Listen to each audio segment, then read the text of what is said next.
E aí, minha gente, beleza? Aqui é o seu parceiro de sempre, pronto para mais uma história que, olha, essa vai mexer com o coração de vocês. Sabe quando a gente se sente meio para baixo, pensando que o nosso jeitinho brasileiro é bagunçado demais, que a gente não tem jeito? Então, senta aí, pega o café, porque a história que eu vou contar hoje vai fazer você sentir um orgulho de ser brasileiro que vai ser difícil de caber no peito. O título do vídeo de hoje é A Gringa Viciada em Novela Brasileira que Veio pro Rio e Chorou por Causa Disso. E cara, cês não tão entendendo o poder que essa história tem. Vamos lá. Imagina a cena, bem longe daqui, lá nos Estados Unidos, num lugar chamado Oregon. É um lugar bonito, cheio de floresta, mas também meio cinza, sabe?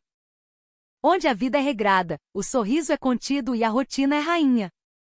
E no meio desse cenário vive uma garota chamada Kate Wilson. Desde pequena, a Kate tinha um segredo, uma janela para um mundo totalmente diferente, um mundo de sol, paixão e reviravoltas dramáticas. Essa janela era a tela da TV, e o que passava nela era o puro suco do Brasil, as nossas novelas. Tudo começou com Clone. Ela era criança e ficou hipnotizada com a Jade, o Saara, o Rio de Janeiro. As cores, a música, aquela intensidade toda. Depois veio a Avenida Brasil. Ah, Avenida Brasil. A Kate ficou completamente obcecada. Ela torcia pela Nina, odiava a Carminha com todas as forças, gritava "me serve, vadia", pro computador no quarto dela, em Oregon. Para os amigos americanos, era só uma série esquisita numa língua que eles não entendiam. Mas para Kate era a vida real, um universo que pulsava e que parecia muito mais vivo do que o mundo certinho ao redor dela. Essa paixão não ficou só na TV, não. A menina era dedicada. Com a cara e a coragem, ela começou a fuçar na internet, vendo vídeos no YouTube para aprender a fazer feijoada. Imagina a gringa no meio do Oregon, tentando achar paio e carne seca no supermercado local. E não parou por aí. Ela aprendeu a fazer brigadeiro, e a cada colherada daquele doce, ela sentia como se estivesse um pouquinho mais perto do divino, do leleco, da tufão. Ela até aprendeu umas frases em português, umas gírias que ela ouvia nas novelas, tipo "tô bege" ou "é brinks". O sonho de conhecer o Brasil, de pisar no mesmo chão que a Nina e a Rita, de sentir o calor do Rio de Janeiro, virou uma meta de vida. Ela arrumou um trampo numa cafeteria e cada dólar que ela ganhava com gorjeta ia para um potinho com um post-it escrito Rio. Ela trabalhou duro, economizou cada centavo, sonhando com o dia em que o Pão de Açúcar não seria mais só uma imagem na tela. E esse dia chegou. Com o dinheiro suado, ela comprou a passagem. 10 dias. 10 dias na cidade maravilhosa. Sozinha. Era a primeira grande aventura da vida dela. Quando o avião pousou no galeão, a Kate sentiu uma coisa estranha, uma eletricidade no ar. A porta da aeronave se abriu e aquele bafo quente e úmido do rio abraçou ela. Era um cheiro de asfalto, de mar e de alguma coisa indefinível, uma energia que ela nunca tinha sentido. O cansaço de horas de voo sumiu no instante em que ela viu as placas em português, ouviu o som da nossa língua sendo falada por todo lado, não mais numa novela, mas ali, ao vivo, real. Uma felicidade infantil tomou conta dela. Seu primeiro destino, claro, era o coração pulsante da boemia carioca. Ela não foi para um shopping chique, ela queria a alma da cidade. Pegou um Uber e falou pro motorista com seu português ensaiado, "por favor, para Lapa". O motorista, um cara gente boa chamado Jorge, abriu um sorrisão. "Lapa? Boa, gringa. Vai curtir a noite?" E aí, minha gente, começou a primeira lição. O Jorge não ficou quieto. Ele aumentou o som que tocava um funk antigo, começou a falar do Flamengo, deu dica de onde comer, de qual bar era o melhor. A Kate, acostumada com os Uber silenciosos e quase robóticos dos Estados Unidos, se sentiu como se estivesse pegando carona com um amigo. Em 15 minutos ela já sabia da vida do Jorge, dos filhos dele e de qual era a melhor caipirinha da Lapa. Ela já estava em casa. Quando ela desceu do carro e botou os pés na Lapa, perto dos arcos, o queixo dela caiu. Aquele lugar era um personagem de novela. A arte de rua cobrindo os muros, o som do samba vazando dos bares, gente de todo tipo rindo, conversando alto, vivendo. Ela entrou numa lojinha para ver umas camisetas e quase teve um treco com os preços. Uma camiseta que nos Estados Unidos custaria uns $30, ali estava por R$ 40. Ela não se conteve e falou em voz alta: Nossa Senhora, é muito barato. Ela comprou presentes, souvenirs e saiu com as sacolas cheias, se sentindo a pessoa mais rica do mundo. Naquela noite, ela foi pro hostel que tinha reservado em Copacabana. Um lugar simples, mas com as fotos parecia limpo. Ela pagou o equivalente a $15 pela diária. $15. Nos Estados Unidos, isso não pagaria nem o estacionamento. Ela estava esperando um lugar meio caído, mas o quarto era impecável, silencioso, e a moça da recepção, uma menina chamada Lúcia, a recebeu com um sorriso que parecia que estava esperando por ela a vida inteira. Aquele sorriso, minha gente. A Kate sentiu um alívio, uma sensação de segurança que a fez suspirar fundo. Como um lugar pode ser tão acolhedor? Ela pensou. O fuso horário a pegou de jeito. Depois de um banho, ela desabou na cama. Mas antes de apagar, um pensamento claro se formou na mente dela, quase como uma profecia: essa viagem vai mudar a minha vida. E assim, com essa certeza no coração, o primeiro dia da Kate no Brasil chegou ao fim. No dia seguinte, a Kate acordou com o som distante dos vendedores na praia. Ela desceu para a recepção do hostel, pronta para desbravar a cidade. A Lúcia, a mesma moça do dia anterior, estava lá. A Kate deu um bom dia meio tímido, e a Lúcia abriu aquele mesmo sorriso gigante e respondeu: Bom dia, flor do dia. Cuidado na rua, tá? Gente, essa frase. Cuidado na rua, tá? Pode parecer uma coisinha boba pra gente, mas pra Kate, foi como um soco no estômago. Um soco de afeto. Ela parou e pensou: quando foi a última vez que alguém, um estranho, sorriu e me desejou um bom dia com tanto carinho? Nos Estados Unidos, a interação com funcionários era quase sempre mecânica. Era um hi, how are you, sem esperar resposta. Era a caixa do supermercado mascando chiclete e olhando pro celular enquanto passava suas compras. Era uma troca fria, uma transação. Ali não. Ali era uma conexão. A frase da Lúcia ficou ecoando na cabeça dela o dia todo. A primeira parada da Kate foi uma padaria de esquina. Um lugar simples com aquele cheirinho de pão na chapa e café fresco. O português dela ainda era capenga, e ela viu que o atendente não falava nada de inglês. Mas, cara, isso não foi um problema. O senhor do balcão, com uma paciência de Jó, sorriu, apontou pro cardápio, fez mímica para explicar o que era cada coisa. A Kate se sentou numa mesinha perto da janela, sentindo o sol da manhã no rosto, e comeu o melhor pão com manteiga da vida dela. Ela estava relaxada, de um jeito que não se sentia há anos. E foi aí, nesse momento de paz, que aconteceu a primeira coisa que a fez marejar os olhos. Ela estava olhando a rua, distraída, e o senhor da padaria viu que o copo d'água dela estava vazio. Sem ela pedir nada, sem falar uma palavra, ele foi até a mesa e encheu o copo dela. Um gesto silencioso, pequeno, mas de uma gentileza absurda. Ué, mas eu não pedi nada, ela pensou. Aquela atenção, aquele cuidado não solicitado, quase a fizeram chorar ali mesmo. Ela nunca imaginou que um gesto tão simples pudesse fazer ela se sentir tão bem-vinda, tão vista como pessoa. O que a chocou ainda mais foi na hora de pagar. Em qualquer lugar dos Estados Unidos, o serviço é diretamente proporcional à gorjeta que você dá. Se não der gorjeta, a cara do atendente fecha na hora. Então a Kate, já programada, pegou o dinheiro e tentou dar uma nota a mais pro senhor do caixa. Ele olhou para ela, sorriu e balançou as mãos, dizendo: Não, não, minha filha, não precisa. Sua alegria já é o pagamento. Nesse momento, a Kate sentiu uma onda de emoção que era quase vergonha. Ela percebeu como a mente dela estava presa num sistema de trocas, onde gentileza era um serviço a ser pago.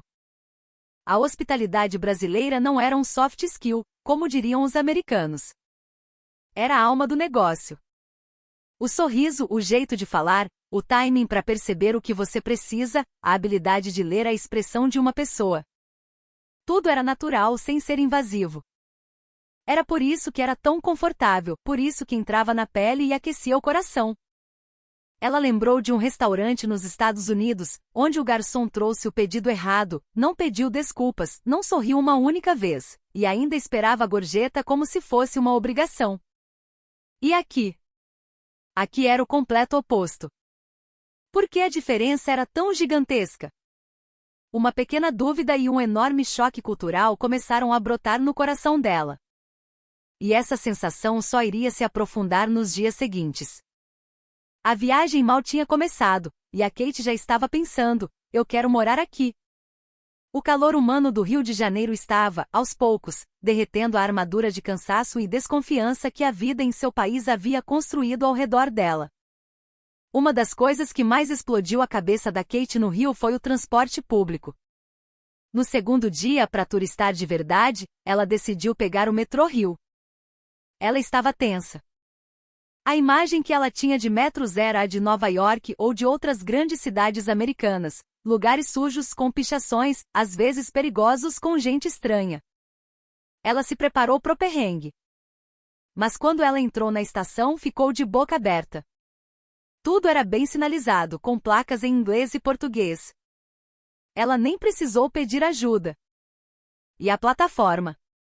A plataforma estava limpa. Sem lixo no chão. O trem chegou, as portas se abriram, e ela entrou num vagão que brilhava. O chão, as paredes, os assentos, tudo impecável. Ela passou a mão no banco, desconfiada. Limpo? Como assim? Ela sussurrou para si mesma. A voz no alto-falante anunciava as estações de forma clara, calma. Era uma experiência de transporte confortável, agradável. O simples ato de se mover pela cidade virou um prazer. E aí veio o segundo choque. Sentada no vagão, ela viu uma menina, devia ter uns 16 anos, de uniforme escolar, sentada sozinha, mexendo tranquilamente no celular, lendo alguma coisa. Era uma cena absolutamente normal, corriqueira. Mas para Kate foi uma revelação. Ela se perguntou, nos Estados Unidos eu veria uma cena dessas? A resposta era um sonoro não. Na cidade dela, uma adolescente sozinha no metrô à noite seria um alvo. Seria perigoso. Os vagões muitas vezes têm moradores de rua, gente bêbada arrumando confusão. Uma mulher sozinha de qualquer idade precisa estar em estado de alerta constante, com a bolsa colada ao corpo, sem fones de ouvido para poder escutar qualquer aproximação suspeita. Mas ali no metrô Rio, mesmo tarde da noite, o clima era outro. As pessoas conversavam em voz baixa, todo mundo parecia respeitar o espaço do outro. Era como se o vagão fosse uma grande sala de estar compartilhada. E foi aí que a Kate entendeu uma coisa muito profunda sobre liberdade. Não era só sobre segurança física. Era sobre a liberdade de ir e vir. Nos Estados Unidos, a sociedade é construída em torno do carro. Sem carro você não é ninguém. Você depende dos outros. Precisa pedir carona para um amigo, esperar seus pais te buscarem. Cada saída precisa ser planejada, negociada. Você vive pedindo favores. Essa dependência sempre foi normal para Kate. Mas no Rio, ela descobriu o que era autonomia. Com o Riocard na mão, ela podia ir para qualquer lugar, a qualquer hora, por conta própria. Essa sensação de não depender de ninguém, de ser uma viajante independente foi libertadora. Então é isso que é viajar sozinha, ela pensou com um sorriso crescendo no rosto. Quando ela saiu da estação, o passo dela estava mais leve.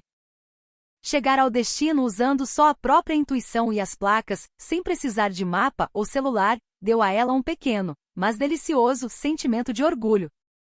Outro dia, andando pelas ruas de Botafogo, a Kate parou de repente e percebeu algo estranho: o silêncio. Quer dizer, não era silêncio de verdade, a cidade era barulhenta, mas faltava um som específico, o som da buzina. Nas cidades americanas, a buzina é a trilha sonora do estresse. O sinal abriu e o carro da frente demorou um segundo para arrancar? Buzina. Alguém te fecha no trânsito? Buzina e xingamento. É uma guerra constante. Mas no Rio, mesmo no meio do trânsito engarrafado, a paciência parecia reinar. As pessoas esperavam. Ela viu um pai com 2 crianças pequenas atravessando a rua, e os carros pararam, esperando calmamente, sem nenhuma demonstração de irritação. Parecia haver um acordo silencioso de respeito mútuo. Essa ordem não imposta, essa calma no meio do caos, começou a acalmar a própria alma dela. Ela se deu conta de que nos Estados Unidos, ela vivia cercada de ruídos agressivos, alarmes de carro disparando, o som ensurdecedor de obras, os gritos de motoristas estressados.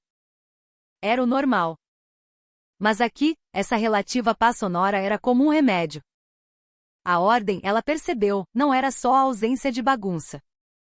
Era um espaço criado pela consideração pelos outros. Uma cultura de paciência, de cuidado com o próximo. Um dia, ela viu um guarda de trânsito organizando o fluxo numa rua movimentada. Quando uma senhora começou a atravessar na faixa, ele fez um leve aceno de cabeça para ela como um cavalheiro garantindo sua passagem. Ele não gritava, não apitava loucamente. Ele só conduzia com gentileza. A Kate parou para observar a cena. Isso é a ternura humana, ela pensou. As lágrimas quase vieram, e ela teve que baixar a cabeça para disfarçar.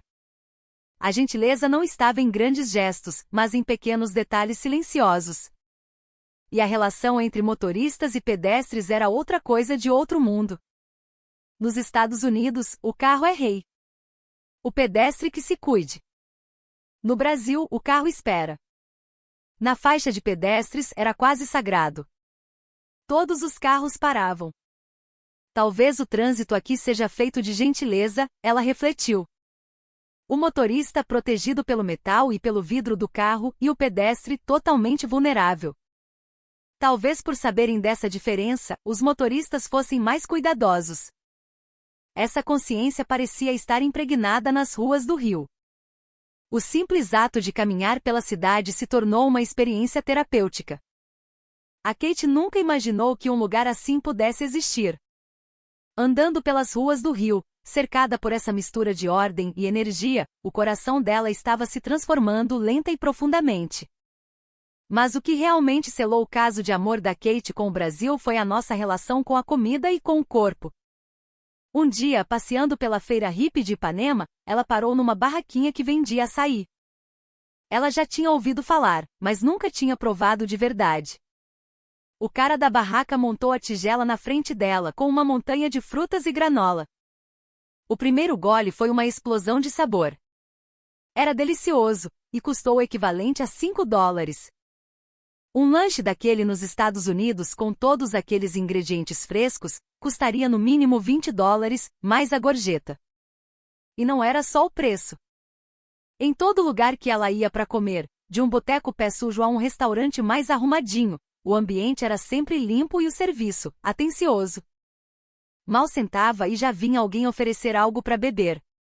A atmosfera era relaxada, sem pressa. As pessoas riam alto, conversavam, dividiam a comida. Kate se apaixonou por essa cultura. Ela ficou especialmente impressionada com o que chamou de mesa compartilhada. Num barzinho lotado na Lapa, não havia mesas livres.